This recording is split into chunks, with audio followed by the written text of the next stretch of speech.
Hey everyone, this podcast is part of Story Mode, the podcast network of Gamefully Unemployed. You can support us and gain access to other great exclusive podcasts like Tom and Jeff Watch Batman by heading over to patreon.com/gamefullyunemployed. That's patreon.com/GAMEFULLY unemployed, which is spelled like it sounds.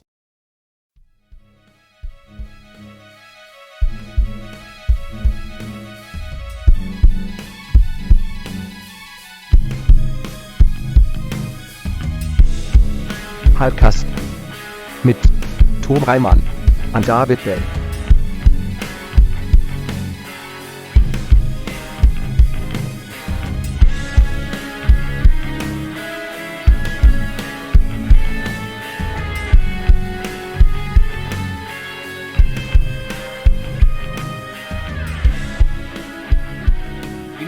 It was nice to just get a refresher on your faces, because you guys were like turning into like fuzzy ovals to me when I was talking to you. It's like, what do their faces look like now? I know they have teeth in them. Otherwise, it was a disjointed blob. But now I got a real pristine picture in my brain. I hope you were mostly focusing on the teeth. Oh yeah, you're mostly teeth anyway. Yeah, Tom, you're like 90% teeth. It's true. Yeah, it's true. Old toothy Tom over here. Yeah, that's what they call me. Old fang face.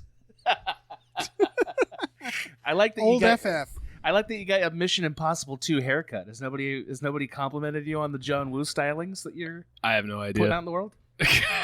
Really? I didn't notice this. What are we talking about? Tom's hair is very like Tom Cruise in Mission Impossible 2. It is very long, yeah. Oh yeah, like you know, I'm surprised you it's didn't a have double pandemic guns. cut. Yeah. It's styling. Oh, I thought it was beautiful. You're both beautiful. Couldn't believe it. Thanks, man. We're all beautiful. Yeah. Mhm.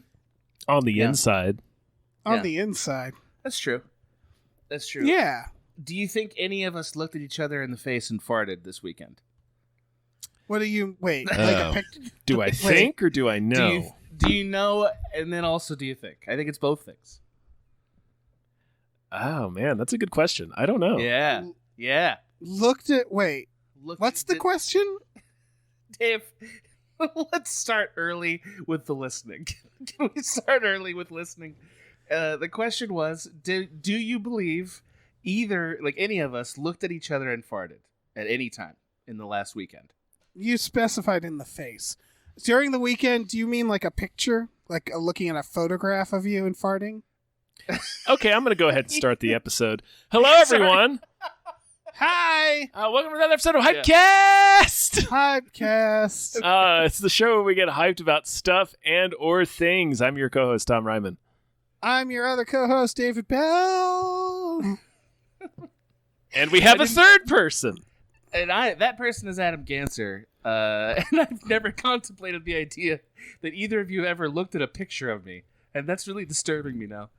Isn't that fucked you up? don't want Yeah, to it know really that. is. You don't want to know that about people. Have you ever Yeah. stared at a photograph of me?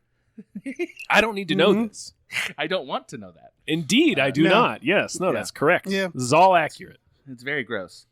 Adam, how are you? Oh, thank you for asking. I'm fine, man. There's a part of me that's putting on that old Green Day song for the working at home part of quarantine, because I've been enjoying that very much. But that's coming to an end, it seems, pretty soon. But I also think that teaching will be fun in person, probably more fun than through the screens. Probably more rewarding. yeah. Hopefully, a little more fulfilling. Hopefully, Yeah, so. you can throw things at them. You Right. can Yeah. you can push them. You can Yeah. push them over. It's hard to go punch full- somebody over Zoom. Yeah. And I've been working on that for a year and a half and got nowhere. Mhm. Yeah. But I can go full Fletcher from Whiplash on him in person. That's for Yeah, sure. exactly. Yeah. Yeah, just like my time, double time. I said double time. No, so that part's good, man. I've been doing a hell of a lot of writing. I've enjoyed not being the one, yes-anding all the I didn't write today memes, and actually getting some writing done. So that's been great.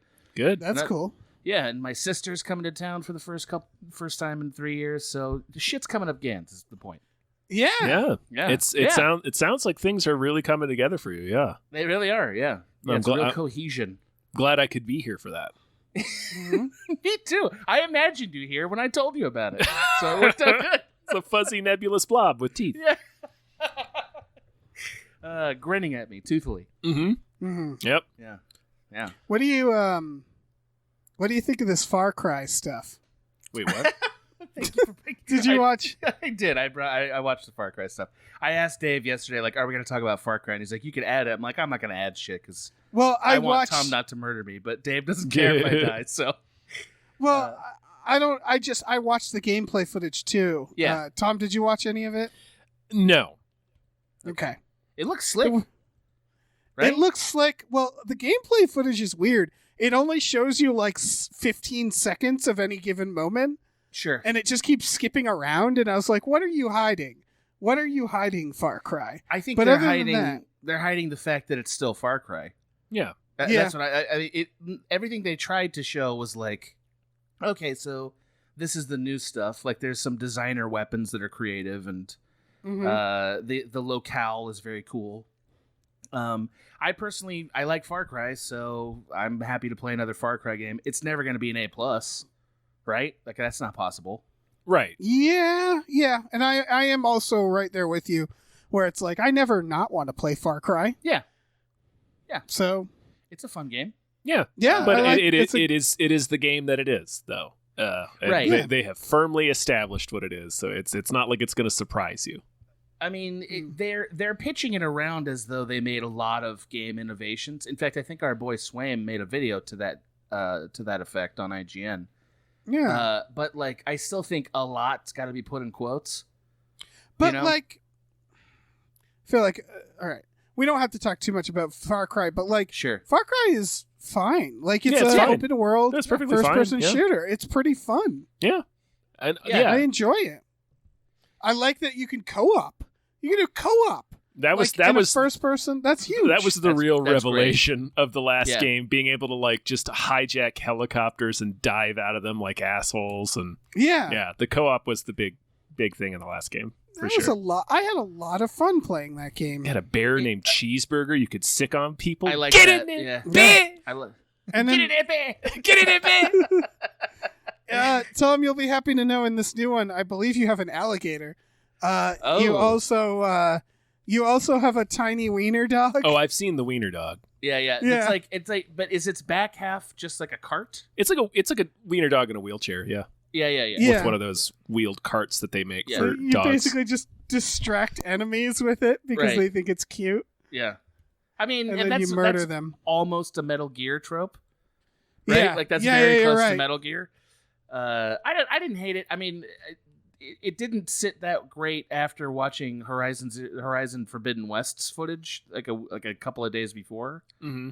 Oh yeah, because that looks fucking incredible. You know, it does. But this is a problem with all gameplay trailers.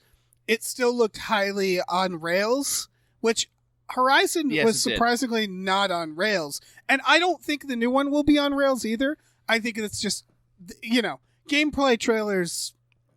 We all know the game there, where And it's like they're- it's mostly what it's going to be like, but not. They Yeah. lie. Most gameplay trailers, until you're actually seeing like, here is the footage for the first 15 minutes. Right. Like, the gameplay trailers are lies because they're always a little better looking than the game will look and a little more fluid and actiony than the game will play. Yeah. At least There's- that. The thing that struck me about the Horizon one is in the underwater shots, she keeps like saying quips and is like, "Are you going to breathe anytime soon?" Nah, she keeps bro. like saying like, "Oh, that was close." And I'm like, first of all, I don't know how I can hear you. Who are you speaking Yeah. to? Yeah. Yeah. It's very weird. Look, I think that game's a can't miss though. Like, Yeah. even if it's just I will More buy of a it? PlayStation 5 for it. yeah, even if it's just more of it and it's not released within a month of Breath of the Wild 2, it's going to be a winner. Yes. You know? No, yeah, it doesn't need to be anything. Like, that's my biggest fear, is that they're going to try to like improve it and it won't work. They literally just have to put out more of that. Agreed. Of what we already played. Yeah. Agreed. I just kind of wonder though, if somebody took a time machine back to like 2014 and listened to us talking about like Assassin's Creed or something, at that point if they would mock us now for being like, oh, it's more of the same, huh? You were the ones that didn't want Assassin's Creed to come out that year. You know what I mean? Like, because we did get tired of that they're different shit. games, though. They're different games. Yeah, but I get a little suspicious anytime I land in the place of like, just make more of the same thing, because that's not how creative endeavors work, right? Or how they should work, right? Well, it depends. I think it really depends, because I think, like, for example, John Wick films, I'm fine with just more of the same every single time. Because you think of that as disposable. Yeah. Yeah. I mean, I don't think of video games as disposable, ideally.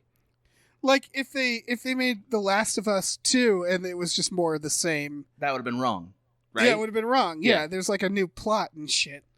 Do we want to get into the show? Yeah. I'm sorry, man. This one wasn't my fault, Tom. I was trying to be a wonderful boy, and then honestly, Dave though, we're came talking about game trailers, and that's more or less what that's the show is about. Yeah. All right, fair enough. But I'd like to shout out to some producers. We have some new producers. This one, I asked them what name they want to go by, and I haven't heard back, but like the name that they used to sign up for Patreon seems like it would be the name. Shout out to Dune's director is pronounced Denis Villeneuve. Sure. Thank you. I don't know if is that right? Yeah. I don't. Is it Nuve? It's like Denis Villeneuve, I think is how you say it. Yeah. Okay. All right. Old friend of the show. Shout out to Lef. Welcome back, Lef.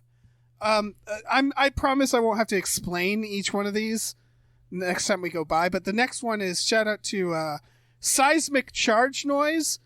From Attack of the Clones. Yeah, that's what we have to boing. Because boing. Okay, that's what I needed to work out.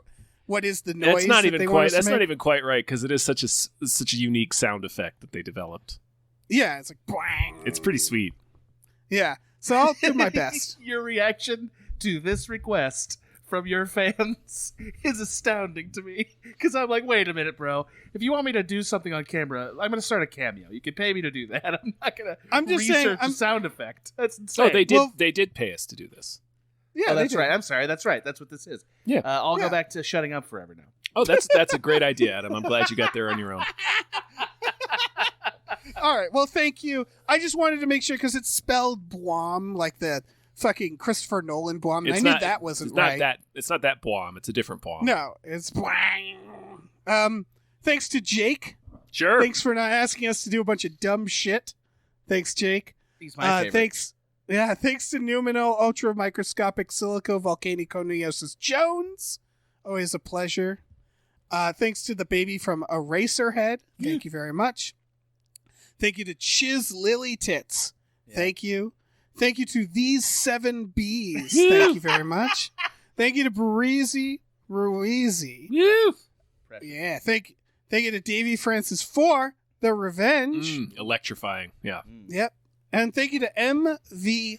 He's beautiful. That's a beautiful person. Tom.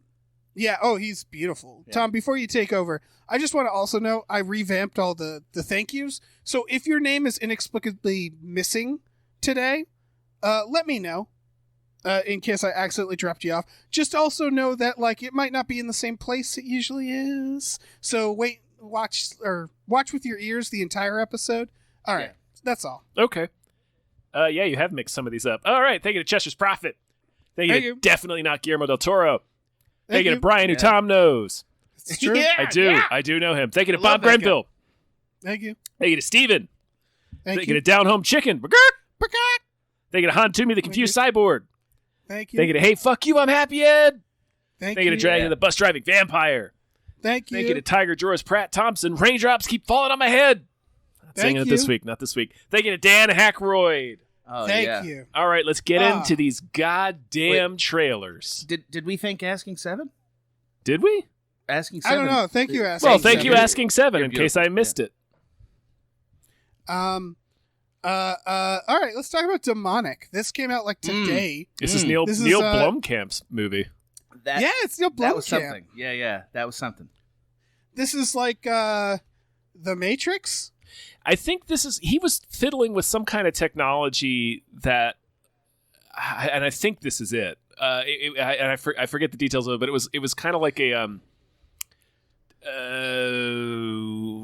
not sure the term for it, but it's like movies like Unfriended. Right. Like he was working on some kind of technology that would make developing movies like that a little bit easier, more intuitive, more able to integrate people from different places in the world. It was a big story around this time last year for obvious reasons. Right. And I think this movie was made using that technology. I'm not positive. I'm curious to know what technology you're talking about, because this didn't look like it's Unfriended. No, it It doesn't. Excuse me, I burped into the microphone. Right into the microphone like a real piece of shit. All right. It looked like oh god, that's Here good it comes. podcasting. Yeah, this is why I asked that question earlier. By the way, this shit right here is why. Wait, why people don't It's like, fart did we look at each other and fart? photographs? Yeah, because you're a fucking gas factory, bro. I'm a gas factory. Yeah, you really I'm are. famously one. Yeah. No,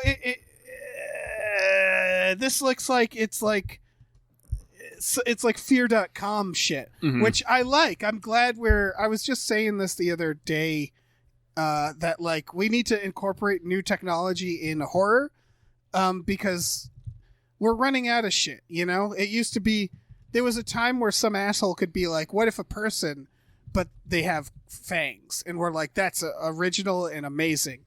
It's not that time anymore. We have to work Right. more for it.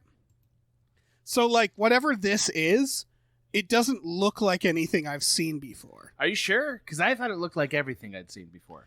I mean, I did reference fear.com. Yeah. Right off thought the it bat. was.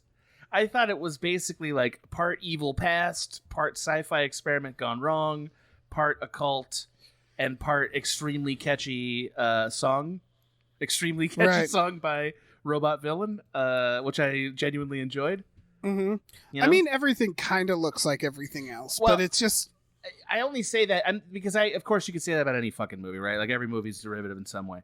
It's just that the lack of clarity made me more suspicious of it. Like I feel like when you have a really cool plot or a really cool premise, like you swing your balls right on the table with that. In a horror movie, it's like, oh shit, when you have like really good premise, and they kind of buried the premise. I thought. Other than the visual effect of the electro demon plane, there was nothing in it that was not something I'd seen before trope wise, right? Right. So I don't know. I'm just suspicious. I'm still not sure what's going on in the... No, in it was kind of a dizzying trailer. Not necessarily in a bad way. It was just like I don't know what to make of this. Right. I just looked up the plot, and you can't find much anywhere. Not really. Yeah, it's been pretty quiet. The plot... This is a quote from Deadline. The plot centers on a young woman who unleashes terrifying demons when supernatural forces at the root of decades-old rift between mother and daughter are ruthlessly revealed. Right. That doesn't say anything about her brain being in a computer, which is in this trailer. So it's like, okay. It looks like she travels into an eternal plane where her mother is via that computer, and then like that unleashes some evil shit that her mother was into. Yeah. That's what it looks like, which is, not bad. I liked a lot of things about it. I liked it a lot visually. But it's just like, again, I go back to Saint Maud because I think Saint Maud's one of my favorite horror premises in the last year or two, and they whipped that shit right out. Like here's the premise, and it was like that looks fucking cool. Right, nice and simple. Yeah. Do we not have? Because remember when we could make a movie like Johnny Mnemonic or Lawnmower Man, where like our scapegoat for how to put someone inside a computer was just VR. And then we actually invented VR, and everybody quickly learned, like, yeah, that's not what it's like. And now there's like this, where it's like your brain in like a, like, I don't know. Is this just like, if this was made in the 90s, would she be strapping on VR goggles? Boy, I hope so. Would it be like- Probably. Yeah. Yeah. Probably. Yeah. Right. Because that's what it is. It feels like it's like haunted VR. Like she's going into a VR world, not a real VR world the way we have VR, like a 90s version of VR. It looks like basically an Assassin's Creed like that fucking tool they use to travel back in time into a seance. That's what it looks like. Animus. Yeah. An animus that goes into a seance. That's what it looks like to me. Right? Yeah, and that could be really fun. I just don't know yet. Yeah. I just want it on the record. That song they made that was supposed to be scary, not scary. I loved it. Oh, like, yeah. I instantly was into it musically. I was like, ooh, yeah, this is like some, well, some fucking animal collective shit. I like it. You can tap your toes to that music. Yeah. Is there such a thing as a song that is scary? Probably. I mean, I don't want to discount anything. Yeah, Okay. I'm not thinking of like immediate pop songs that are frightening, but yeah, definitely like scores have been Horror scary. score? Yeah. Horror score. Yeah. I always found a lot of the songs in the Nick Cave album, Murder Ballads. Ooh, Nick there Cave you can go. write a scary song. There you go. Yeah. Mm-hmm. Yeah. But it's more like the songs could be about scary things. Yeah. Yeah, I guess that could be scary songs. I don't even remember the song from this trailer. I wish I could remember it. I was more busy trying to figure out what the fuck this trailer is. It was a thing that happened in several trailers where like the sound effects and the sounds the people were making became rhythmic. Yeah. Oh, Like, they it love was- doing that. Yeah. Yeah. That's a thing they're doing now. That I was like, why is everybody singing the fucking sound effects Right. in the movies? Like, but that's going on. I'm not opposed. Yeah, sure. Fuck it. Yeah. Yeah, I realized I was mixing up him with Timur Bekmambetov, the guy who did Night Watch and okay. Day Watch, and I see. that genre is called screen life, and he's really been tinkering with that. yeah. This movie was something Neil Blomkamp filmed in secret after he had to put his other project on hiatus because of COVID. Okay. Right. Sure. This is clearly like a COVID project where they're like, we only need like 4 people. Yeah, and they don't really need to be in the same location. Yeah, we can Yeah. just shoot them on green screen and fucking fill them. And that's smart, man. I'm enjoying the idea that there are some filmmakers who use the restrictions to their advantage. I love that. Yeah, no, for sure. I Yeah. admire that. I like this guy. Like, isn't this the District 9 guy? Yeah. Right. Yeah. Yeah. I I mean, like him too. the first half of District 9, man, still gets me going. Still Yeah, runs the I old think- Gans engine. I think he has similar strengths and weaknesses as Nolan, where it's like, maybe get someone to write your movies sometimes, but you're a great director and you do have good ideas. I think I didn't see Chappie. That's the only one of his I didn't see. But like, I like a lot of the broad strokes. You know what I mean? Of Chappie? Like, no, not Chappie. I just mean of his movies that I have In seen. general, yeah, he likes the cut of his jib in a broad sense. So yeah, and also I love his Chappie. directing style. This is the Chappie's included in this, though. I haven't seen Chappie, so I can't include it. Yeah, Chappie is not but included. I think Tom is making it very clear to you, Dave. You're not allowed to just throw Chappie out and make a statement. Mhm. I see. You got to live with Chappie. We got to I mean, wallow I just in the haven't Chappie. seen Chappie. I can get back to you.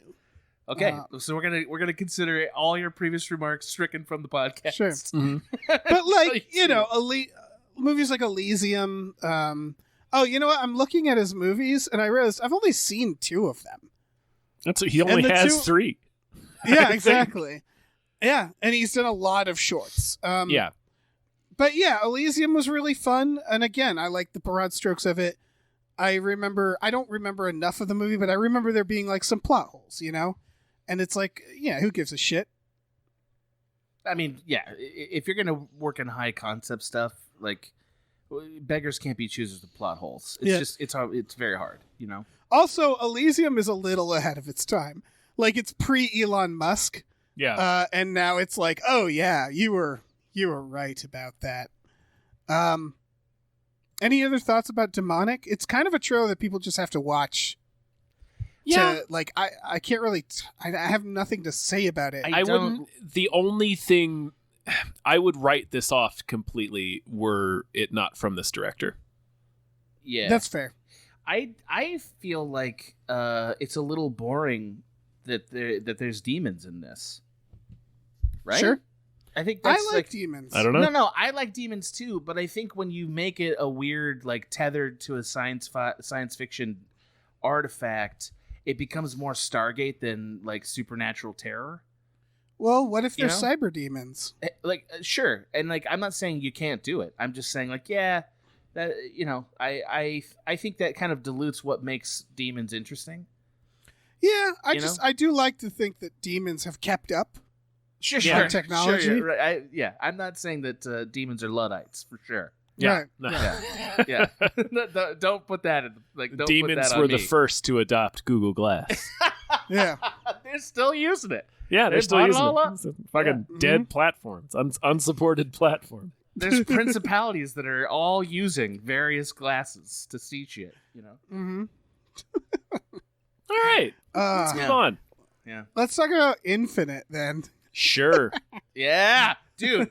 No, Tom, you don't seem pumped on this, and that's a mistake. Because let me tell you something right now. This movie is at best a C+, at worst the best F of your life. Like, Yeah. This movie could be the best F of your life, bro. Because it's looking like a real shooter. Yeah. Yeah.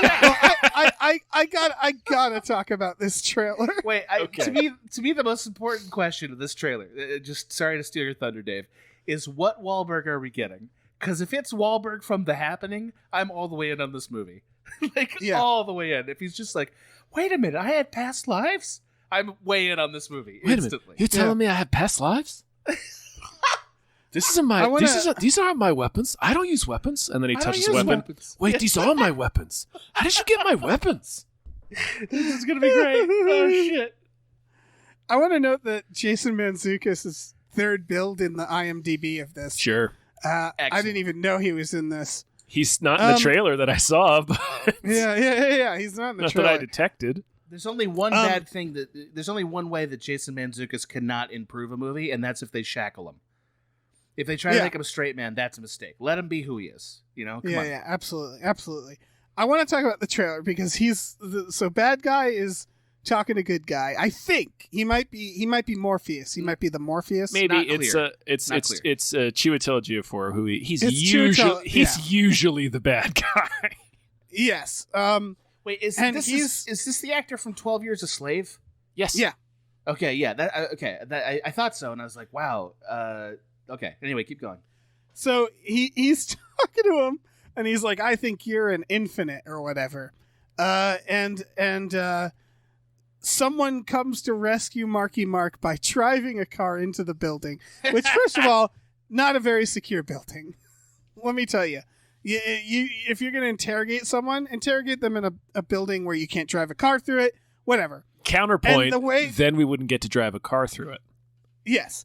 And I don't know how this scene's going to actually play out in the movie, but the way it plays out in the trailer is that bad guy then like kind of vanishes for a second. The woman does like a come with me if you want to live type of situation. And then an even bigger car goes through the wall. Yeah, perfect. And the bad guy is driving that. So what happened in this trailer is she drove the car through and bad guy was like, ooh, let me get my car. And ran off to go get a bigger car. And got it in like less than 5 seconds. That is very funny. I kind of loved that this trailer was mostly what looks like about 5 minutes of the film. Like it was mostly a chopped up version of about 5 minutes of the movie. Like specifically, like here's the end of Act 1, and then Act 2 begins. Like that's the part of the movie that you watched. Right, and like I like that personally. I have no idea. Have absolutely no idea what possible being Mark Wahlberg could become if he tapped into his infinite lives. Yes. That is not clear to me. I kind of wish it was, because that can only be funny, right? That's the only way it could be. Yes. There's no way this isn't dumb, right? Yeah, Oh, no. Yeah, it's gonna be the They had a dumbest- line. They had a dude, Dave. They had a line after there's like they're explaining like you have one of many lives, you've lived forever, and then Mark Wahlberg turns to somebody else and goes, "He's talking about reincarnation." It was like, okay, so you think we're the stupidest people in the world? Yes. Incredible, loved it. Yeah, I'm getting real Adjustment Bureau vibes. Oh, God, there's a movie I never saw. Oh yeah. Oh boy. Like they clearly Like, they clearly made a screenplay, and they're like, this is like a high concept sci-fi, and then producers were like, okay, so let me tell you what this is. This is a Mark Wahlberg vehicle. And the writers had to be like, oh, really? And they're like, yes, I'm afraid so. Like, it's still, like, you're still making a movie here, but you're not making the movie that you thought you were going to be making. Like, that's what it feels like, you know? It's apparently based off a book. Okay. Yeah. Like, okay. No, yeah, I agree. Things could be in books. Like, yeah, no, completely agree. Yeah. Director of The Equalizer. Yeah, it's Antoine Fuqua. I like Fuqua. I like Training Day. Fuqua is not the problem here. The problem here, I don't know. There's many pieces of it. Yeah. It looks impossible. It's one of the only times I was like, this is too Hollywood. Like, I watched it immediately. It was too Hollywood, I thought. Yeah, it feels like 7 years dated, right? Like this. Oh, big. Yeah. Mm-hmm. This it feels pre-Trump. I feel like every action movie and kind of almost every movie that Mark Wahlberg makes is dated. Right. Well, except for The Departed. That's the one movie. He's right. That was, right. Yeah. I think we talked about this in another Hypecast. If you're casting a surly man from Boston, he's your guy. He's doing great in The Departed. But like for the most part, I think we're done with Mark Wahlberg. I was surprised, but I don't think that he could still do this. I was surprised this existed. I don't think Hollywood knows that yet, and I think they because like he's mostly been doing whatever movies like this, except he's gonna be in Uncharted. Sure, and that feels like a mistake. Yeah, it's a real big mistake. Yeah. And he's also going to be in The $6 Billion Man, which I feel like has been in pre-production for decades now. It has been, yeah. Yeah. I just feel like, imagine you swap out Mark Wahlberg for Chris Pine. This movie gets more interesting, right? Yeah, I mean, you right? just swap out Mark Wahlberg for anybody. The thing about him, he's got that. You can't put him in any other time but now, right? Oh, you so can't glad make you a said period that. piece with Mark Wahlberg. We're coming back to that when it comes to Jungle Cruise, by the way. Yeah. Yes. That was a thing I wrote down. Anyway. Yeah. Yeah. Like, there's certain things about him. He's a very limited actor. He can only really play Mark Wahlberg. And quite frankly, we don't really like who Mark Wahlberg is anymore. We know too much about him. He's just... I just don't know what to do with Mark Wahlberg. But I just don't be know. like, is he done some bad shit that I don't know about? I mean, I know he's. No. Oh, okay, I'm sorry. I didn't look into Mark Wahlberg. I mean, he did a hate crime when he was a teenager. Yeah. Oh, I see. Okay. All right. Well, that's not great. I just think he's not. He doesn't. When I carry... say that, I mean he was like arrested for a hate crime. No, Like, I assume yeah. that. I just don't know his history. I never cared Oh, much yeah. for Mark Wahlberg. Not because I don't hate him. I just never cared. I don't. This movie probably needs somebody like Mark Wahlberg to be stupid enough for people to want to watch it, right? Like, Yeah, I guess think Right. Being stupid is part of it. another comparison I would say is like Gemini Man. Oh, Oof. yeah. Ooh. That's one where I feel like those are action films that might have started more as like, ooh yeah, sci-fi concept, and then someone looked at them and they're like, no, we're putting Will Smith in this. Like this isn't interesting enough to really blow people away. The incredible thing about Gemini Man is that it was in production since the 90s and Nick Cage was originally attached to it. Right. What? I didn't Yeah. know that. Oh, yeah. Wow. That was in production That thing- forever. Yeah, I can see coming off of Face Off, people are like, can we get more double Nick Cage movies? Yeah. That adds up for this whole bear too. So yeah, Yeah. it's what you kind of said, Adam. Is this is either like a C-, it's going to be a profoundly mediocre experience, or it'll be so bad that it's worth watching. I'm hoping for that. That's what I'm hoping for. I'm hoping it's like just extra schlocky, like just pour that Right. schlock all over us. You know. very rarely do we get like a predestination where you think that's what you're watching and it turns out to be like an actual like mindfucky film. You know, like I don't expect this to be No. wild sci-fi experience. I mean, you know it's not going to be profound when the idea of it is like, you know, reach back into your reincarnation, man, to live better. And like, it's a fundamental misunderstanding of what reincarnation is. You know, like reincarnation is always bad. And the movies are like, what if it's fucking awesome? And it's like, no. Man. What if you get stronger every time or something? Yeah. Like, what if you're the fucking one? Yeah. Yeah. Yeah, it's the what Underworld was to fucking werewolves and vampires. It's doing for reincarnation. Yeah. Yeah, I think you're right. I think that's a pretty good summary here. God, do you think it's like a Buddhist reincarnation where like they make like cool like hip updated versions of like the Buddhist religion? They're going to be in a lot of danger if they get too wild with what kind of reincarnation we're talking about. Yeah. You know, like, because there's no good way to make it authentic. Yeah. Either way you try that, it's going to end bad. So don't do that. I feel like we've barely explained what the trailer is. It's basically just like you're a special boy, and it has to do with reincarnation, and we don't know why. And what that does, like you said, they don't explain like, and therefore you get to do this. You're powerful in this way. It's like, no, you're just special. I mean, I don't remember them vividly, but I'm pretty sure the Matrix trailers were pretty opaque too. Like I remember I remember that somebody had to drag me to the theater to watch the Matrix in 1999 because I was like, this looks stupid. And Keanu Reeves, get out of here. And then some asshole who did me the best solid in the world was like, no, we're gonna watch it matinee at noon, and nobody was in the theater. Yep. And I saw the fucking Matrix, and it was like, oh my hell God. yeah. So, maybe this is the Matrix. Yeah, maybe. It just that's the point I'll give this is you were saying like it's kind of just a scene. The problem is it's not a particularly compelling scene, but like it reminded me of like the Unbreakable trailer where it's just them being like, you were in a train accident and you're the only survivor and there's not a mark on you. Unbreakable. And you're like, oh, yeah, I'll see that. I want to know more. But this involves people driving cars and buildings. Like there's nothing really to grab you in this trailer. You know what I mean? Conceptually, at least.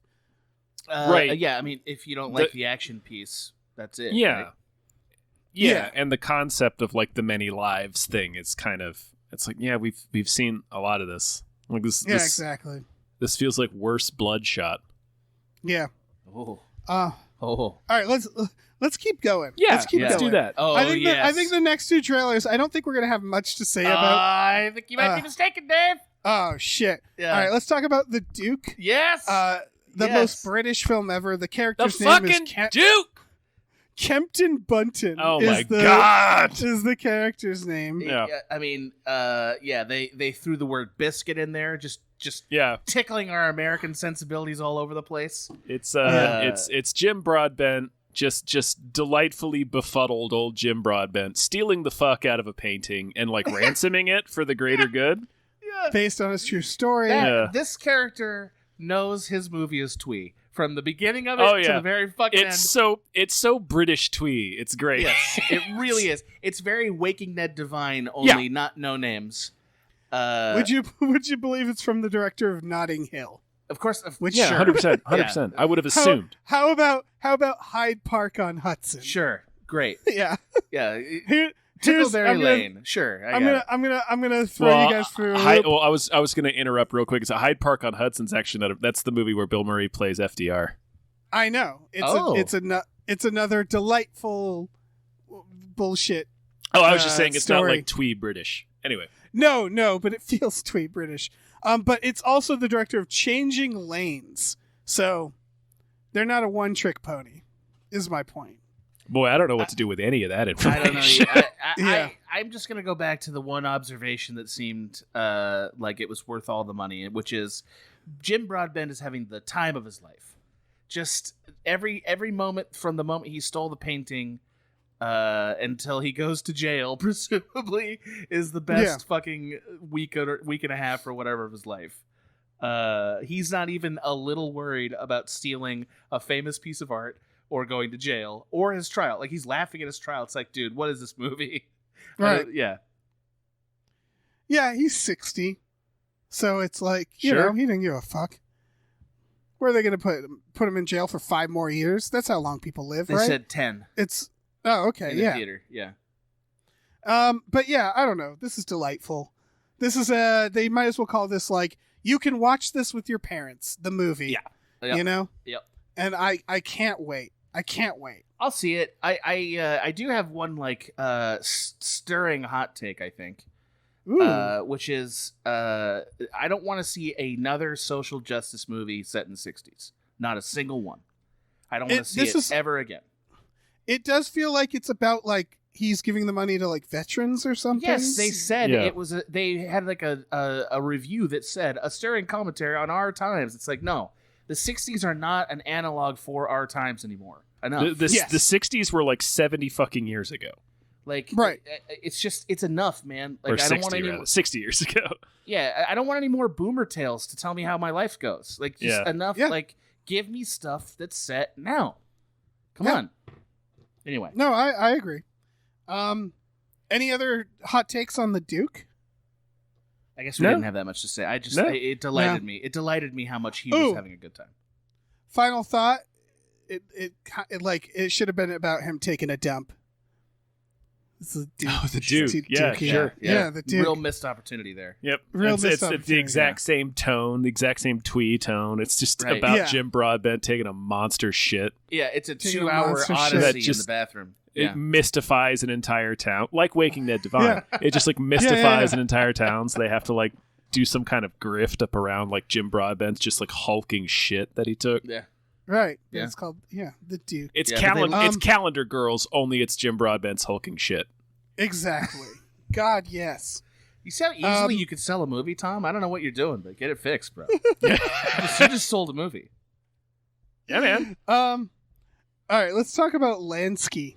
Yeah, this is, I assume, about Meyer Lansky I assume it would be weird if it with wasn't. Harvey Keitel and fucking Sam Worthington. Sam Worthington, where have you been, sir? Yeah, I was not, wondering not And making can a you go phone back booth there? sequel, that's for sure. Yeah, that. Sam Worthington.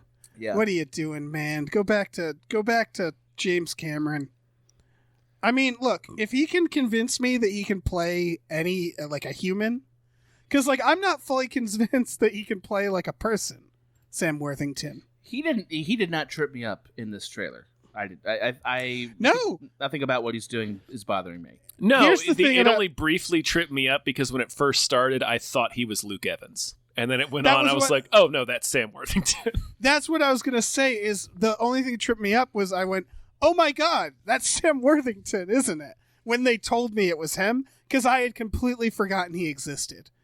And like, he's gonna be in several avatars. He is in the highest grossing movie ever, or one of them. And I had completely forgotten his face. They had to tell me, and then I was like, "Oh shit!" Is that? But like, what's he done? I don't actually know his filmography. What's he done since Avatar? Clash Clash the of Titans. the Titans. Yeah. Yeah, that's a movie. I did not Terminator watch. Salvation. Terminator Salvation. Man yeah. on a Oh. ledge. Oh. They're not. Oh, right, that's not him in phone booth. Man on a ledge. Similar premise. Yeah. Similar premise. He was a voice in several Call of Duties. Oh, Like, sure. he's just a really, He was in I don't Hacksaw know. Ridge. Yeah. Okay. He's just a real generic motherfucker. Like, we've talked about this before. It's like, it's nothing against him.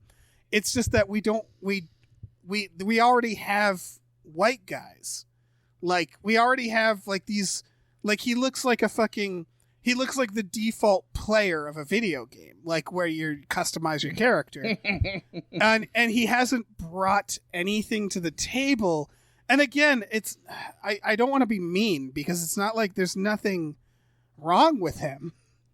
It's just, I don't know where to stick him. Like, I know where to stick him. Give him everything Marky Mark was going to do. Oh, yeah. Yeah, because Sam Worthington hasn't done a hate crime. I don't know. So, yeah. I don't see that connection. I think by all means, if you want to replace Mark Wahlberg, I am not standing in the way. I'm just saying, Sure. I don't know that Sam Worthington is a direct port. No, they're not the same. Sure. They're not like yeah. interchangeable. No, not He- at all. Like There's a very Going- very specific thing you get from Marky Mark. Chris Evans is to me a better port for Mark Wahlberg. Okay, yeah, that's fair. Or even Chris Pratt, who I know, the internet Or even Chris Pratt, loves yeah. and hates. Either of those guys would be. I guess, better. yeah, I guess what I'm saying with Sam Worthington, now that we mentioned Man on the Ledge and Phone Booth, he's kind of that. He's kind of a Colin Farrell before we realized Colin Farrell was funny, where it's like, I'm not sure what to do with you. Can you, like, juggle or something? Like, give me something, Sam Worthington. Colin Like, Farrell is like 10 times the actor, from what I can tell. Oh yeah. Sam Yes. Worthington. Colin Farrell is. but you wouldn't say that about him back in 2002. Sure, I would have. He was awesome in Minority Report. Like he's really good. He's very memorable in Minority Report. Yeah. Yeah, That's true. He is very across good in from that. Tom fucking Cruise. Yeah. Yeah. I don't know. I do remember seeing that movie and being like, "Who the fuck is this guy?" Who's this fucking guy? Right. Right. He's doing shit. Yeah. Yeah. Exactly. But I don't know. Maybe this movie, Lansky, is going to be his big moment. Sam Worthington. To me, the problem is. You mean other than being in the biggest movie ever? right? What do you- Yes. And in the next 5 movies, Right, that are and all he's shot just now. filmed like 3 more of them. Yeah. No, there's 5 mean- total. He's gonna be Yeah. okay. Well, yeah, he'll be okay financially. I'm Yeah, just yeah. talking about like how he's ranking on Planet Dave. That's true. You know, That's he's- true. That's he's fair. not- he's That's not fair. doing That's great. fair. Yeah. Yeah. Yeah. Money don't buy you nothing on Planet Dave. I mean, Exactly. Yeah. What is the currency of Planet Dave? Is it fucking Glee coins? What the fuck is it? Yeah, I don't know. Yeah. Sorry, I didn't want to take your metaphor too literally, but Planet All right. Dave is very intriguing. That's where a movie should be set. I'm All just saying, like, yeah, it's I don't know. Anyway. This looks fine. This looks fine. Yeah, it's like it's Meyer Lansky, who was famously never convicted of any crime, or at least not anything like they never got him really. The feds, I believe. So anyway, this movie is Harvey Keitel as Lansky, and he's telling his story to Sam Worthington, who is writing a book about him. So it's that's like the vibe. It's like Meyer Lansky late in his life. Yeah, Telling and then there his life seems to be story. seems to be some danger. I mean, he was a thrown his notorious way. mobster, so yeah. Yeah. I don't know. This could be good. The director and writer hasn't really done much. I don't know. It could be really good. Fuck, I don't know from this trailer. It feels very Irishman B-side to me. Right? Like, I mean, at least it's not Irishman in the sense that they're not doing the replacement camera shit so that it's the same actor the whole time, which is I think a wise choice. Yeah, don't do that. But That's bad. they have- That's a bad Yeah, idea. that didn't work out. But like, there's one new thing about this in the catalog of mobsters telling their life story, which is a very tired genre at this point. Yeah. Yeah. And that is that this time the adaptation, there's a crime related to that, like as in Yes. Sam, and that was like, oh, that's fun. So the guy who's You're like right. telling the life story might be in on this somehow. That's fun. Yeah. You're right that this genre is like, what do we have to say? Yeah. Like when we try to do something different, it ends up being Capone, and Whew.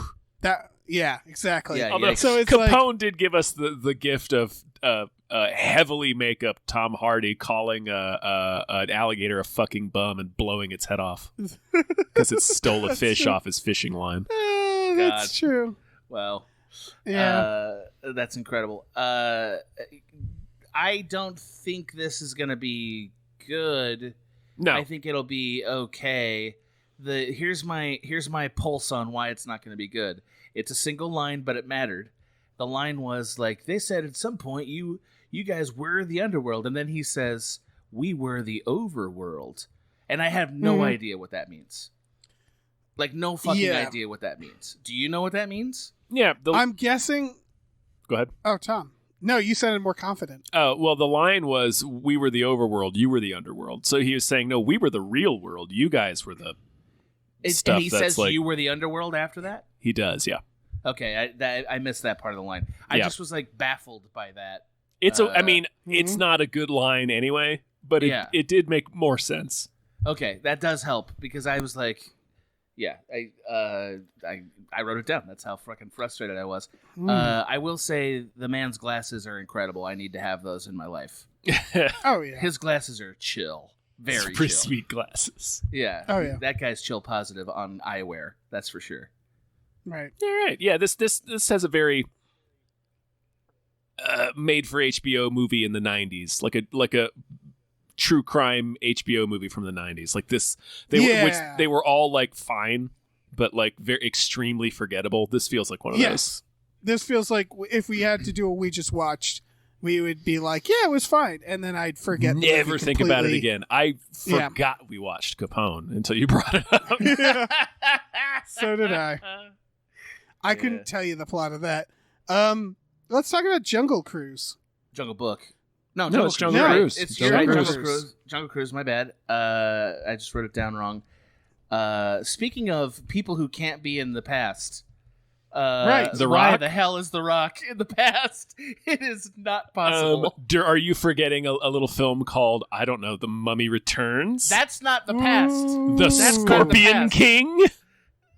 Yeah, but that's like that's sci-fi bullshit. Yeah, This is closer to actual past. I'm using the word closer. Yeah. It's not the past, but like they're trying to pass it off as though he could be around then, and no, he can't. I can't. Yeah. Have it. That reminds me of a fun quote we Collider got from Henry Cavill when he was talking to us about Enola Holmes. Is one of the questions we asked him was like, how on earth did the costumers dress you in a Victorian outfit? And his answer was really good. He was like, yeah, the costume designer was just like, Victorian men were not built like this. I don't understand. Yeah, it's like, yeah, there's you show anybody from Victorian era a picture of The Rock, Yeah. they would ignite. They would light on fire. Yeah, immediately. Yeah. Right? Yeah. The way that Just his- dive out of it. They would go immediately insane and jump out of a window. I've got Yeah. the Sorry. vapors. Right. No, you're totally right. Here's- The way his skull is headbutting that hat flat against it. Like, The hat is hanging on to his head for dear That- life. that hat is a crumpled corpse on top of his head. Clinging to his head. Oh man. That said, I can't wait for this. I was on board for this last year when we thought it was looks going to fun come and out dumb. last summer. Yeah, Yeah, it looks fun and dumb, and I'm always down for Jesse Plemons being a maniac. And Yes. Yes. Yes. He's Plemons. He's a goddamn maniac in this movie. Plemons is like, he is not the build of a movie star. He is like, he feels like a guy I worked with at a movie theater, Mhm. you know? Yeah. And I am so happy every time I see him and stuff. He's great. He's legitimately great. Like Yeah. that's why he's in stuff. He's Exactly. he's kind of like a Dustin Hoffman type. A little bit, To yeah. me. Like Dustin Hoffman is not a traditional movie star in a lot of ways either. Mhm. Like his mannerisms and his like just a lot of things. But he was such a great actor that he just had to be in stuff, and I think Plemons is right there. Mhm. You know, Other weird aspect of this is that it's the director of House of Wax, Orphan, which I still haven't seen, and I guess I need to, and The Shallows. Like really, really good horror background, really good suspense background, and this director is now doing this and then Black Adam. So did like The Rock just like see his movies and was like, fuck it, that's my guy. Probably. well, Yeah. House He did of it- Wax is not a great movie. I haven't seen Yeah. Orphan, but He did a bunch of Liam Neeson action movies too. Oh, okay, there we go. Mhm. Oh yeah, I'm seeing it here. Fucking, what's it called? The Commuter, Nonstop. All right, that checks out. I would say, here's what I'll say about House of Wax. And again, I didn't see Orphan because it sounded like the dumbest premise ever. It's not bad. That's what everybody says. Yeah. And like, Honestly, I going guess I need into to it see already knowing what the twist is makes it creepier. Right. And here's the thing about House of Wax is it's not good. You're right. House of Wax But I is don't very think bad. that- Yeah. yeah, I don't think yeah. that has to do with the directing, but I haven't watched it in a while either. I watched it with Maggie on a podcast, and it's not a well-made film. Yeah. Yeah, I don't think. Yeah, he got better. Yeah, sure. Yeah, it got better. Yeah, The Shallows. Yeah. The Shallows is an Shallows is pretty incredibly good, fun movie. Yeah. So I don't know. It's one of those where I'm like, I'm a little sad that you're doing like a bunch of blockbusters, but honestly, I think this is I was about to say this is kind of the progression you expect. Yeah. Because he's made like 10 films. And now he's doing 2 blockbusters, and it's like, that actually makes sense. Just a reminder: House of Wax is a Paris Hilton joint. Yes, from 2005. And so like that's not out of character with what this is. Yeah, like it's not like he's been working. He's been working for a while with pretty big actors. Well, but I mean, it's not like he was ever making art house cinema or anything. Like he's always been making. Stuff in this tone, I would say. I just hope he also doesn't forget to do horror.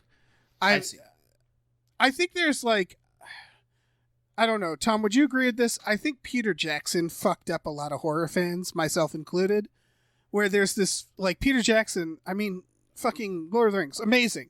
Yep. But there's this thing where it's like, but you better go back to horror. And Peter Jackson didn't. Unlike Sam Raimi. And I think it's like I feel like Peter Jackson had more horror in him that he could have done. Yeah. He could still do it if he gets the interest in it.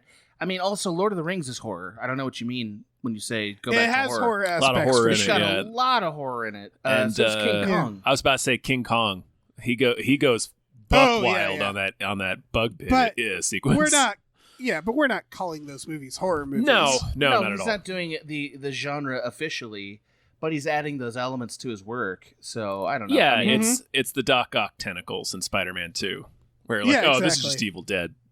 But then there was something amazing to watch Drag Me to Hell and be like, this is Sam Raimi doing horror with Sam Raimi money, with like that level to him where he can actually get a budget. Yes. So imagine if fucking Peter Jackson was like, I'm going to do another horror movie. I'm going to do Dead Alive 2. I'd be like, fuck yeah, you are. That would be amazing. The problem is like, well, you know this, so I'm not going to waste your time, but short version is this: he gets that kind of money for a project that can get that kind of money in return. And with horror, it's like, what is that title? You know? Yeah. But going back to Jungle Cruise, this is either, I mean, we need another Mummy, right? We need another Mummy. We need another Pirates. Pirates. Yeah. Pirates. Yeah. We need another adventure blockbuster. And I am Jumanji. Jumanji is filling that void, right? Yeah, not really. Not quite like this. Not quite what this is. Like a period adventure. Yeah, I get it. Yeah, it's just, this is something that, it's got the Indiana Jones vibe a little bit. I'm on board for this movie. I hope it doesn't suck. I have 2 hopes for it. One is that they're going to obviously redesign the actual Jungle Cruise ride, right? They already have a little bit, yeah. Okay, great. So, like, if it doesn't have a jump in it, akin to the jump in this movie, then we'll know that Disney's just using us for money. Because that's like, hey, man, we could soup this shit up. That'd be pretty chill, right? Yeah, they could make a jump easily. Yeah, we could do that. And also, The Rock being in it is just far better than the strange pastiche that already existed there. I just want to say this is that I think I do appreciate old people rides the older I get, which are rides where you can just chill out for 30 minutes, and the Jungle Cruise is one of those rides. It's very short. It's just a nice little boat It's ride. not. It's It's more pretty probably short. more like 10 minutes. Most rides are like 8 to 10 minutes, I think. Some are longer, some are shorter. I like the Jungle Cruise for dates. Like, it's a great date ride to go on. Right? Yeah, you could really finger somebody on the Jungle Cruise. Hell yeah! Yeah, that was the plan. Public fornication was my plan. I have. Oh, sorry. No, it's okay, Dave. I don't know if I can redeem my point now. Go ahead. Okay, I have another comment, because doesn't it feel like we've said, like what we said about Jungle Cruise? I really hope it's really good and starts a franchise. I feel like there's like 10 The Rock movies like that, right? Like Rampage and Skyscraper, and like in Journey, I guess he's in Journey 2. Yeah, but that's 10 years ago at this point. Right. Baywatch, San Andreas, which they are making a sequel. But, like, it's funny that The Rock, I usually enjoy most of the movies he's in, but he's not actually, like, a franchise starter. Not really. He's not Arnold Schwarzenegger in that regard. Yeah. Yeah. Well, no, Schwarzenegger wasn't really a franchise starter either. Predator, No. Terminator. He's only Terminator. He wasn't in any of the Predators. But he was in the first Predator. In the first one. Yeah, he was in the first one, yeah. Yeah, I guess those count, yeah. Conan the Barbarian. They made sequels to that. They made one sequel. Oh, they made a bunch of And remakes, but yeah. They made remakes, yeah. But you know what I'm saying about The Rock. Property. They did announce San Andreas too, so maybe I don't know what the fuck that's gonna be, but it actually doesn't, like, The Rock means that a movie will be entertaining, but it doesn't necessarily mean a movie will be franchise successful, does it? No. Yeah. That's interesting. But also, like, is it such a bad thing that he makes movies that are single premises and we move on? No. Also, No. Jumanji, by the way, the Jumanji reboot. He's got, Jumanji and then, his Fast and Furious stuff. I guess, right. Yeah, but he didn't start that. I guess what I'm saying is that it isn't so bad, but these are clearly things that are trying to be franchises. Like, if I was a producer and I was trying to make a franchise, you'd think, oh, put The Rock in it. But he's, like, so busy, and, like, he's bigger than the franchise. He's bigger than the films he's in often. Yeah. And I feel like it actually crushes the chance. Like, this movie, as you said, he really stands out as not being of this time. And it's like, imagine getting, because he's supposed to play, like, a grifter. Imagine getting, like, a skinny guy who looks like a grifter. Imagine getting a Brendan Fraser. Right. I mean, also, The Rock isn't in awesome movies. Like, I guess, like, maybe Fast and the Furious. But, like, for being the hulking maniac that he is, he's often in, like, sort of comedy, like, lighthearted versions of those movies. Like, he's not in a Terminator movie. We've never seen The Rock do a Terminator or the equivalent of that, where it's like, wow, this is the actual high-octane thing that The Rock's 6'5", 250 frame promises us. You know? He's never done that movie, really. Yeah. Yeah. Let me ask you guys. Last two trailers. Is there either one of these you don't care about that we can not talk about? I mean, I can always cut anything. I can give you my two comments. I don't care about Let Us In. I don't care about that. Tom, do you care about Let Us In? I'm having trouble even remembering which one that was. It's the We're aliens not going to are talk vampires. about... Aliens That's are right. vampires. Okay. Yeah. That actually looks kind of decent, but I have nothing else to talk about. I'll just point out they cast a person who was not Charles Dance, who could have obviously been Charles Dance. Maybe they didn't have Charles Dance money. How much could They that had be, Tobin man? Bell money. They had Tobin Bell money. Well, again, Charles Dance That's right. adds- That's the Tobin Bell one. Okay. Yeah. Charles Dance adds teeth to these old bastard characters. Yeah, but I mean, know, Charles Dance is in Game of Thrones and Mank and shit. Like, he's getting, like, actual movies. Right. I hear you. And I'm not arguing with you. I'm just the heart wants what it wants, Tom. No, for sure. This movie could only be improved by the presence of Charles Dance. Yeah. I'm just saying there's a reason it's Tobin Bell instead of Charles Dance. That I'm sure there is. Yeah. I'm sure it all added up somewhere. Yeah. Tobin Bell is pretty great in his own right. It's just I imagine he's probably way more affordable. Yeah, he probably wasn't cutting an elk when they called right. him, Yeah, just aggressively skinning an elk. Yeah, he probably wasn't doing that. The aliens in this movie border on hilarious, which sometimes good horror borders on hilarious. You know what I mean? Where it's like, the first time I saw the Insidious trailer, and then also the first time I saw Insidious, when that demon appears suddenly behind Patrick Wilson in like a quick reverse shot when they're in the middle of a conversation and you're not expecting it. Yeah. That fucking knocked me out of my chair. Oh, yeah. And then, of course, the more you see that demon as the movie progresses or in subsequent viewings, he looks like Darth Maul. Yeah. So he looks very silly. But, like, the sudden inclusion, and he's so extreme looking, and it's not done like a traditional jump scare, so it just really knocks you out when the first time you see it. Yes. So yeah, I agree totally. I enjoy how they're actually casting kids for these roles. Oh Yes. You know, both this one and the Mysterious Benedict Society had really leaned on those kids. It's like, hey, these kids are gonna have to act, or this thing's gonna be really stupid. Yeah. And I admire that. I think that's a gutsy call, personally. Yeah. I'm honestly curious about Let Us In, just because I'm not sure what I'm seeing. It looks, again, borderline stupid, but like maybe not. Yeah, we'll see. I don't know. I don't even know what it's rated. So anyway, this has been us not talking about Let Us In. Mm-hmm. Yeah. Sorry. Yeah. No, it's fine, man. We could have given it 30 minutes if we'd all had the time, but we don't have it. Yeah. The Mysterious Benedict Society. Ooh. Oh, boy. This is just kidnapping, right? Yes. Yeah. Yes. Yes. It's a Harry Potter. Only it's Tony Hale abducting people into his whimsical secret society. Right. I guess what's funny about the trailer is they forget to mention what the catch is. You know, like when you watch Artemis Fowl, right?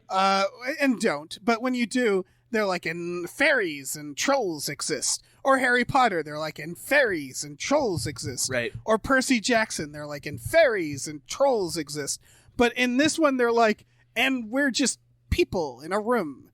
Join our mysterious society. It looks, and it sure is mysterious. It looks kind of like a Wes Anderson film, like on purpose. And I mean, I'll tell you what, I got frustrated by how PG this looked. Like, to me, it's it is like, PG. I know, right? It's a Disney Plus thing. Yeah, I know it's a Disney Plus thing, but like, I don't know. Would you believe it's a TV series? Yes, it is. I didn't know that. So, sorry. like, that's okay. I'm just like reminded of, like, you know, Willy Wonka or shit like that, where the kids get in actual danger. Right. Or, you know, just one of those kids should have got maimed or something to start the show. Like, give me Absolutely. stakes. Yeah. Give me death. That's what I mean, is that this trailer literally tells you nothing. No, you don't know what the stakes are. You don't know what they're doing there. Right. They're just like, we're going on a mission with smart kids. And it just really feels like the FBI is going to show up at any point. Probably. I mean, by the way, Tony Hale, that's another person who I feel like is being restrained here, and that's a huge mistake. Mm-hmm. Mm-hmm. And Kristen Schaal. Like, it's just like, these are two amazing comedic actors. Let them get their Lemony Snicket shit out here. Let them do it. Yeah. You know, like, that's what they're Like, good at. I hope they make money. I'm reading that one of the characters is named George Sticky Washington. So, like, yeah, the FBI is going to get involved, I think. Like, this just feels, I don't know. It feels suspect, the whole thing. There's nothing about this that was appealing, and there's a lot that bears inspection from either the local authorities. I'm looking up the synopsis. It's just, a group of gifted orphans are recruited by an eccentric benefactor to go on a secret mission. Yeah, so it's like part of a Harry Potter novel. Yeah, but they're going to be, I don't know, drug mules? Oh, man, like, what I if hope that's so. Now that's great. a fucking spicy meatball. Yeah. Now you got me interested, Dave. Like, if there's a twee version of kids being Right. drug mules for weird twins, Right. I don't know. That doesn't sound that bad to me. Yeah.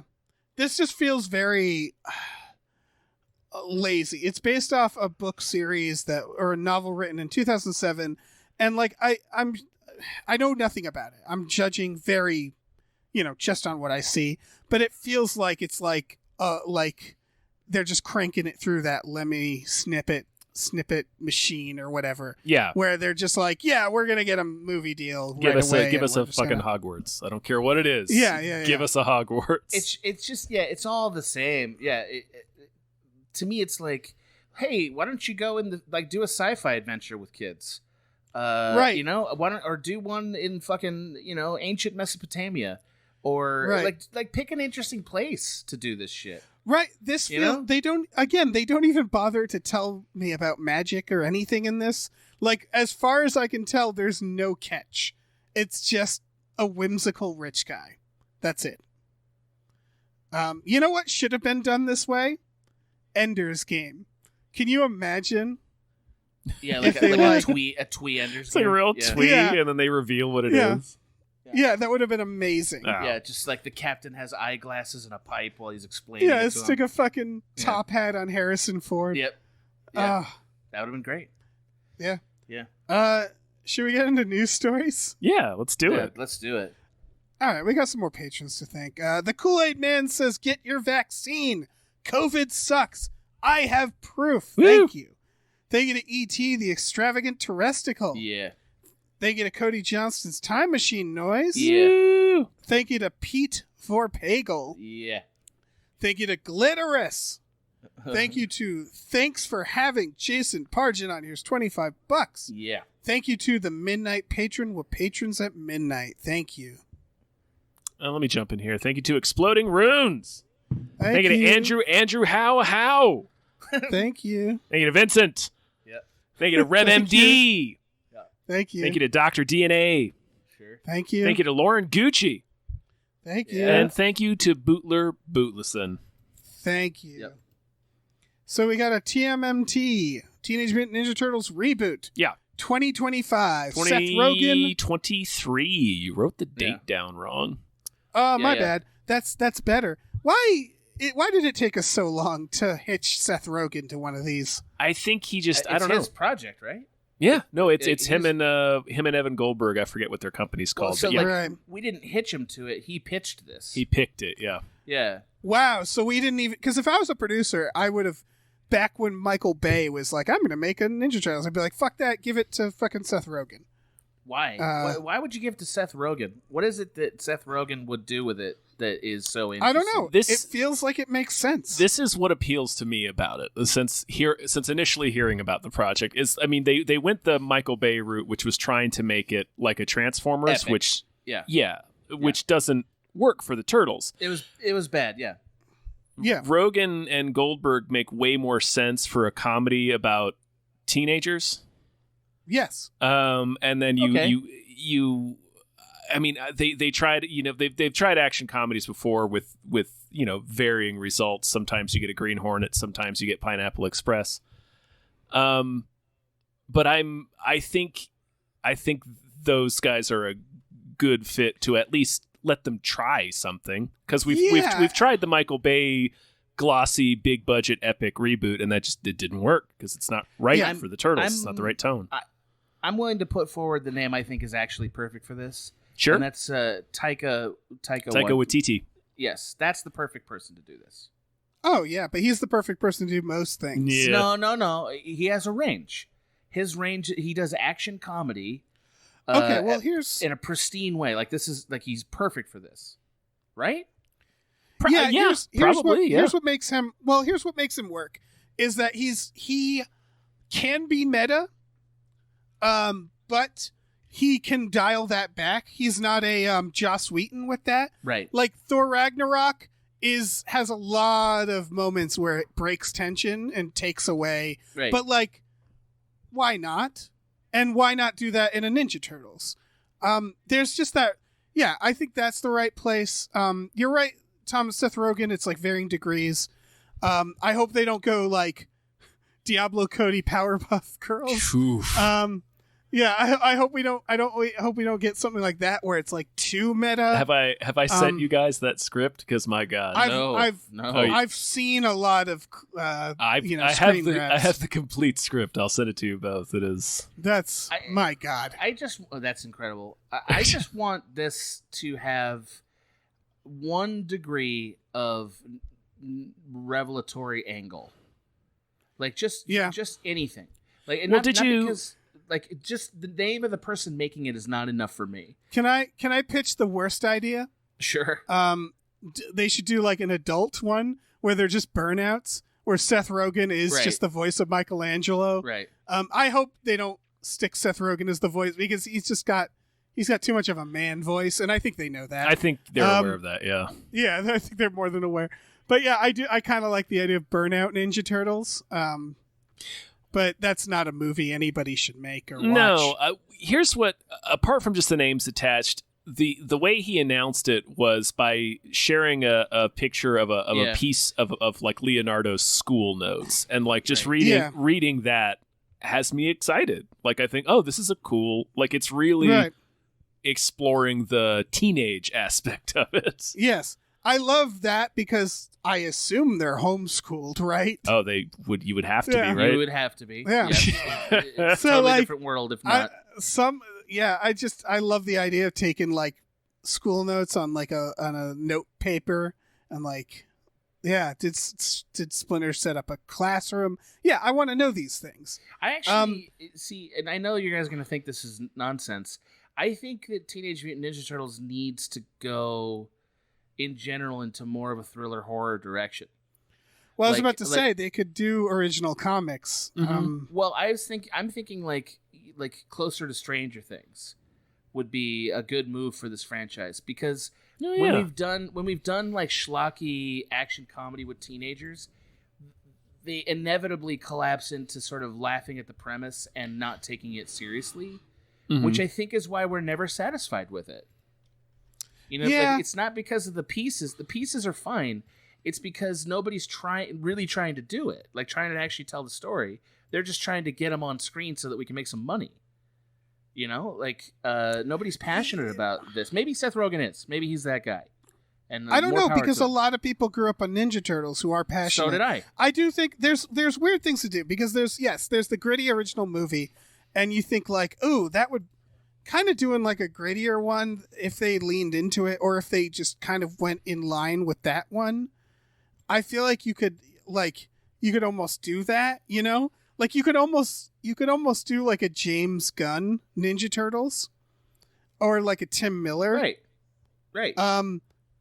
But I think Seth Rogen could also deliver a really good one. It's just the question, of course, is who is this for? The answer is for kids, Right. and It's nerdy for adults Nickelodeon. with kids. Yeah. Yeah. And so, like, I always thought the TMNT movie kind of nailed it, because it took itself very seriously. And The like first one, still in the late had 80s? no, the 2008, I want to say 2000. It was the cartoon. Oh, I've never seen Yeah, that. there was Okay. a CG animated one. Yeah, because it took its lore seriously, but it made it have fun. It was probably the one that chronologically takes place the latest in the timeline. And so that was kind of interesting. I don't know. I think there's enough lore and weirdness that I think they need like a James Gunn attitude on the world building, with like well, actually no, I was going to say a little more kids friendly. I'm describing Guardians of the Galaxy.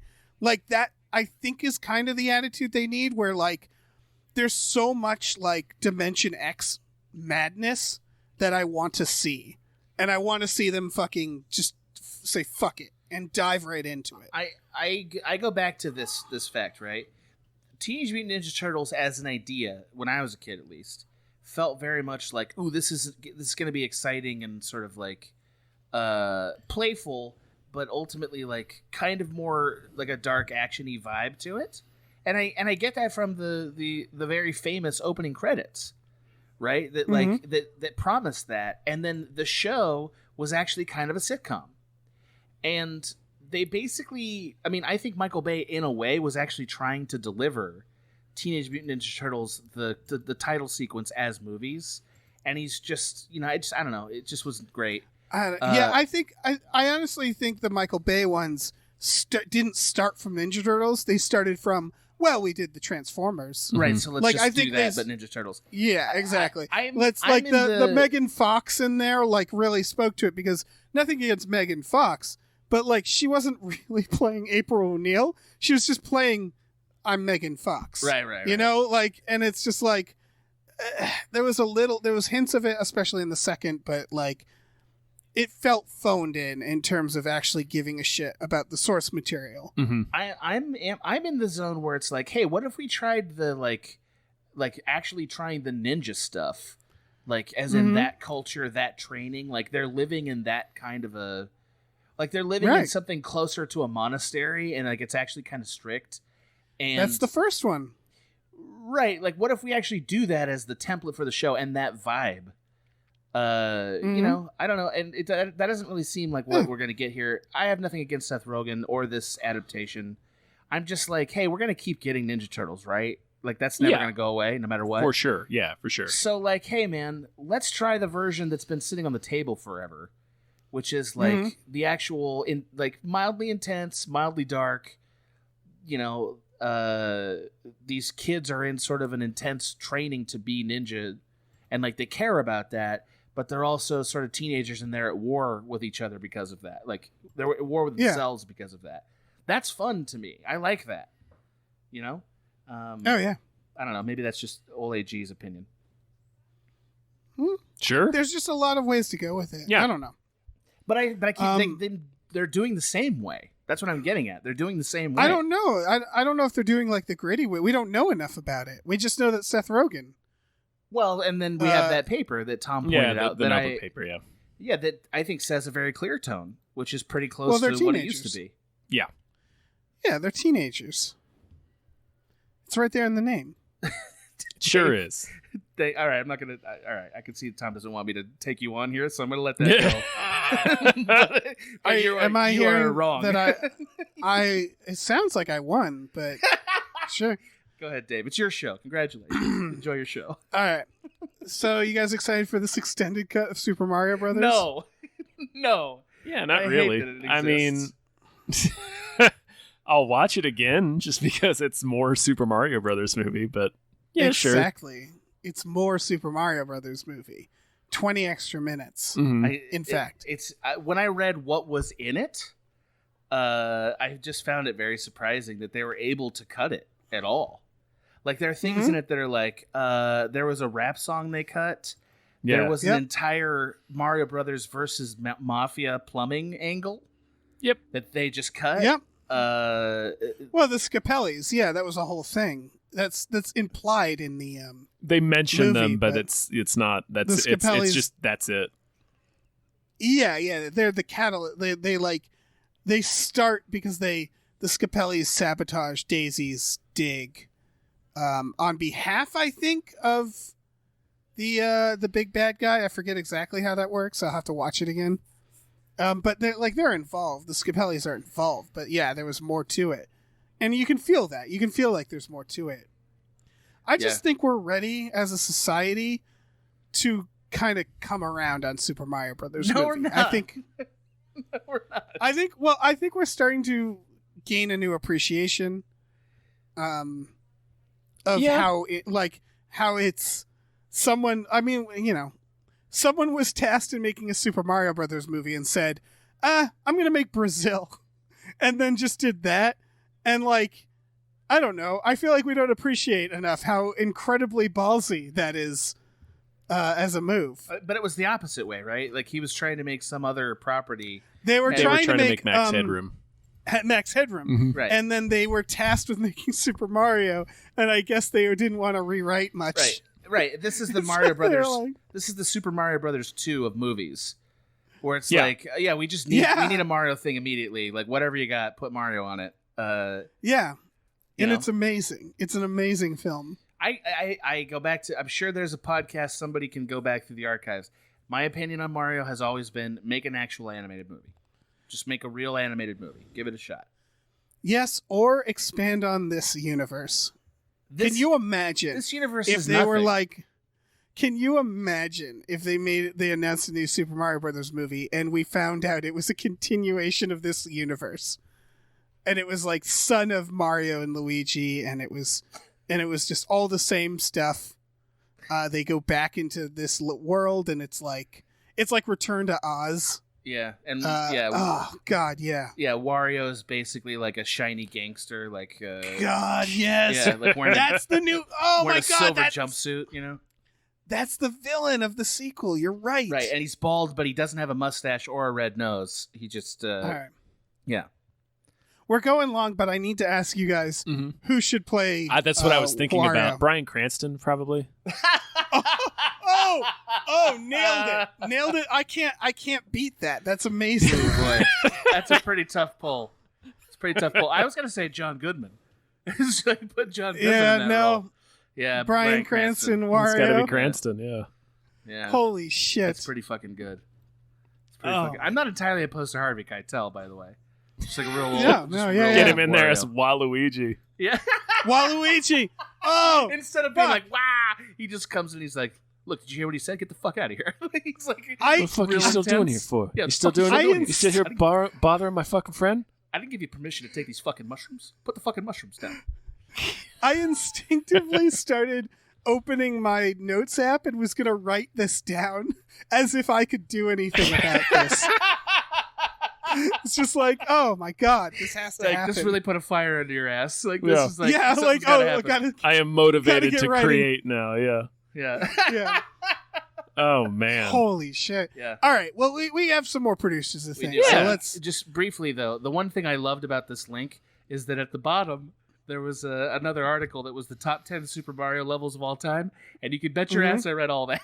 I read every one of those. Of course you did. Anyway, was What's number one? number one, surprisingly, was the New Donk City from Mario Odyssey. Fuck that. Oh, wow. Yeah. I didn't hate that. What do they have from 64? I'm going through it right now. 64, Hold on, they everybody. have the final level with Bowser. Bowser, the Sky Bowser level. That's number 2. Bowser in the Sky. I was gonna Oh, say that- if they don't have the not first the level final, from but- Super Mario World and World 1, 2 from They the have- first Super Mario, then They have this is it. 1-1 from Super Mario, and they have not the first level, but the first level where you can fly in Super Mario World. That's in there. Okay. Yeah, it's a very specific taste. That's all I'm saying. Mhm. Yeah, it is. I don't know if I Yeah, fully it agree. it feels like horse shit. We can close this. Big thank you to Tux. Yeah! Producer Tux. Yeah, great name. Big thank you to Ricky Cilantro. That's another Thank you. good name. Wow, really Oh, like that yeah. one. Ricky Cilantro. Ricky That guy's- Cilantro sounds That guy's a detective Yeah. in Miami or something, right? Like he's. Oh, yeah. Yeah. Detective Ricky Cilantro. Yeah. Thank you. Thank you to Norm from Cheers. Woo! Thank you to Space McNulty. Thank you to Oh Great, It's That Guy. Thank you to Nolan Mayton. Yep. Thank you to Vaccinated Man, Andrew McGuire. Woo! Thank you to AJ. Thank you to Tip Drizzle. Thank you. Let me jump in here. Thank you to Burrito Mouth. Thank you to Mrs. Thank Voitis. Mm, Thank you to Thank the you. ghost of Dave Thomas. yeah. Thank you to Aaron Burser. Thank you to Thank you. David Knife Boot, Hinson MBA Knife CPA. Thank you to Christopher Robert Sparts, Esquire. Thank you. Thank you to Mackenzie Fuck Shuffling with Willem Dafoe's confusingly large dick. Chill. Thank you. Thank you to Vaccinated Jay. Thank And you. thank you to Pie Guy. Ooh, Pie Guy. I love Pie Guy. He's great. Dave, Mm-hmm. What? before we sign off What? and shuffle off to our respective desks Uh-huh. to write the Wario movie starring Bryan Cranston. I mean, I'm going to be sending Oh. notes. I have plenty of notes. Yeah. We'll make it together. Don't worry. Mhm. It's Thank a you. joint effort. That's all I asked. Okay, great. Do Yeah. you have a movie that deserves more hype? Oh. Yeah. I do. Oh, This is a yes. this is a pressing one. This is time sensitive. It's coming out today. Well, first of all, it's coming out today on Shudder, but not on the Amazon Shudder. You have to go to shudder.com. It's part of the Shudder app, which I don't think they have on PS4. I'm really excited to watch this, and I'm kind of bummed because I can't quite figure out how to watch it. But if you have the Shudder app, shudder.com, this is called Caveat. This is, when I checked, it was at a 94% on Rotten Tomatoes. It went down a bit. This is a horror movie from Ireland. Mm-hmm. This is weird ass trailer or weird ass premise. This was this first time director. They had to work like a 9-to-5 day job to pay for post production. It was shot in 2017, Dang. and it was just so low budget that he was Wow. just working just full time to pay for editing. It looks fucking great considering that. I mean, it really does. Yes. Yeah. It's very limited. It just takes place in one house. It's about a guy who answers like a job listing to babysit this woman who's living in an old abandoned house where her father killed himself, and he has to watch her. But because she has night terrors and is terrified specifically of men, every night he has to lock himself into a leather harness. So he can't get away, and it's on an island. And all the reviews, everybody's loving it. And you guys watch the trailer, as the Guardian put, give that bunny a BAFTA. They're specifically talking about a stuffed bunny that's the centerpiece of the trailer that is terrifying. That is an extremely intense rabbit. Yeah. That toy could only be made by an abject maniac. Like for a child, like that's a person who likes to harm children who made that bunny. It's a little bunny that drums, and it's worn out, and it has what appear to be very concerned human eyes. This is what strikes me about this movie is I think it's going to be a pretty straightforward, like, spook house horror movie. I think what's going to blow me away, or what's going to be, like, obvious, and what the reviews are saying, like, I think the craft of the movie is just going to be really good. Like, I think that's what it is. It's just a very effective, straightforward horror movie. And people seem to be really into it. Yeah, no, the trailer, it looks good. I dig the unique feeling to it, and also the visuals in the trailer are quite impressive. So yeah, with horror movies, I feel very much like, look, if you do a nice job of the visuals and you have anything new, it deserves to be watched. Right. Whenever I go research these, I try to find non-horror movies as much as I can, and like this week I was like, I'm gonna find a non-horror movie. Yeah. And I saw this like floating around, and just seeing the screenshot of it, you're like, oh yeah, that could be something. And then watching the trailer, I was like, ah, fuck. Yeah. I guess I'm gonna have to put this on, because like there are a lot of like dime a dozen generic horror movies that look good in trailers, but then you dig into the reviews. This is one where like the reviews are like, yeah, this was really good. So like, yeah, the trailer is good, and then from what I can see, it's getting good reviews. So people should definitely check out the trailer just for the fucking bunny. Yeah, that rabbit is out of control. Oh boy. Yeah. It's been a while since I've seen a prop that bummed me out like that one did. Yeah, it's pretty intense. Yeah. Right. I'm looking. The reviews are very straightforward. RogerEbert.com just said an impressive and often terrifying film. Like, that's what it just seems like, is people are just like, yeah, it did it. It did the job of a horror movie. Sometimes it's all you need. Like, sometimes I don't need to have my mind blown with some wild concept. Sometimes I just need like a well-made genre movie. Sometimes I just need to like sink in my seat and not want to watch the fucking weird horror movie that's happening. Well-made genre movies are like the best movies. Mm-hmm. Honestly, because the high concept ones that impress are very few. Like, they happen, and when they do, it's like, wow. But for the most part, like, look, if somebody can execute a fucking awesome genre movie, they're a professional filmmaker. Yeah. They deserve to continue to work. Like, it's as simple as that. Yeah, I mean, we were talking about John Wick earlier. That's all John Wick is. Yeah, and it's really good. Well-made genre film, yeah. Yeah, like, this is why do you think I like Sidney Lumet so much? Like, Sidney Lumet has his transcendent moments, but he also can just, like, leap into a genre film and knock it the fuck out. That's what he was so good at, you know? Anyway. And horror is one of those genres where we can, like, unlike action, you can do horror on a budget. You can impress with just a fucking stuffed rabbit. If it's the right, if you get the right people to work on it. A thing probably didn't cost that much to make. And it's effective. So yeah. Yep. I don't know. Everybody check out this trailer. If you have Shudder, it's on Shudder right now. Hopefully you can get it on the fucking app, the Amazon app or whatever. I don't know. Like I said, someone fucking tell me how to watch this movie. You subscribe to Shudder. Yeah. Yeah, but you can't. They don't have an app on PlayStation, apparently. It's through Amazon. It's an Amazon channel. No. Here's what's whack. All right, so I'll take a second. So I have Shudder on Amazon. Can't find this movie. It's nowhere. If you go to Shudder.com, it's available. I looked it up, and apparently the Shudder.com subscription, like straight from the website, is different than the Amazon one. Huh. And that's a bummer. Yeah, they have slightly different things. And I don't know, maybe I just need to give it a second or something. But Caveat is not on. They were working on an app 2 years ago for PS4. Good, that's good. But they have not completed it. There's an article from October of last year that asked whether it was coming to PS5, and it is not listed yet. So it is possible you're not going to see that app. What a fart in the Womp mouth. womp. Yeah. Yeah, did that shit in your hype?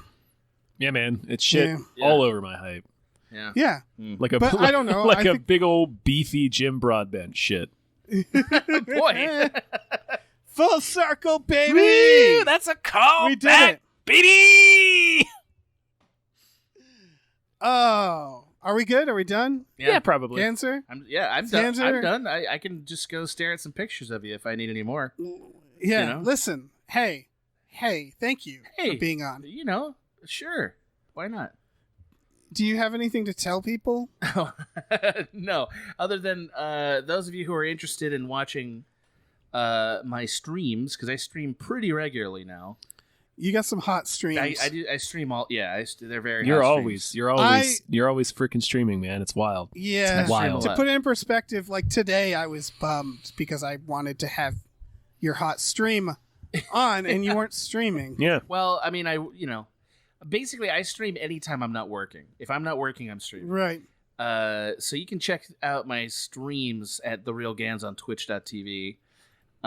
Just, it's a fun way to pass the time. I'm almost done with Mass Effect.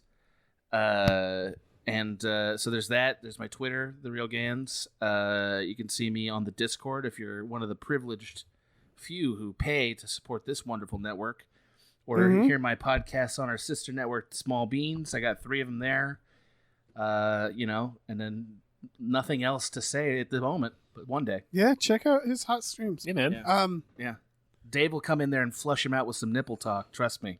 Yeah, he will. Oh yeah. He really does that a lot. So are you up to Mass Effect 3? Because there's Yes. no way to know from looking Yes. at the streams. Yes. Okay.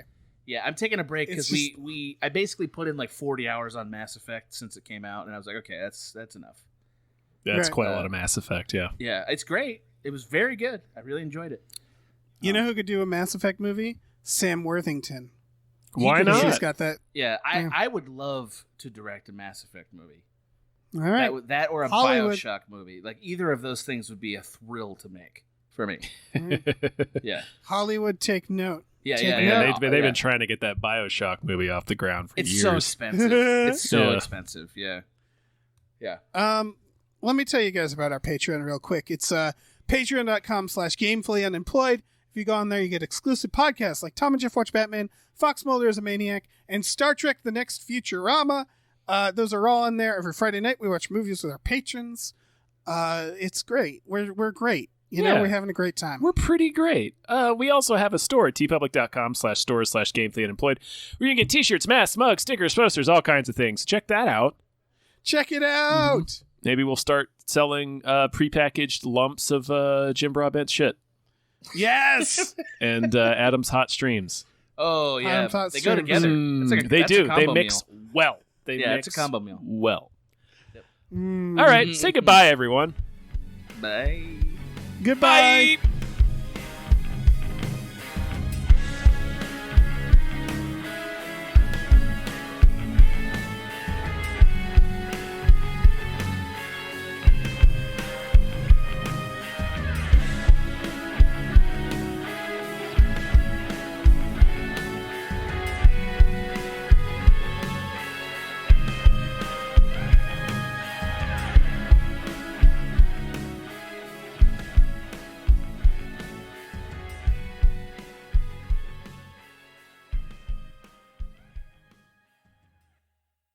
Our music is produced by Chris Corlew.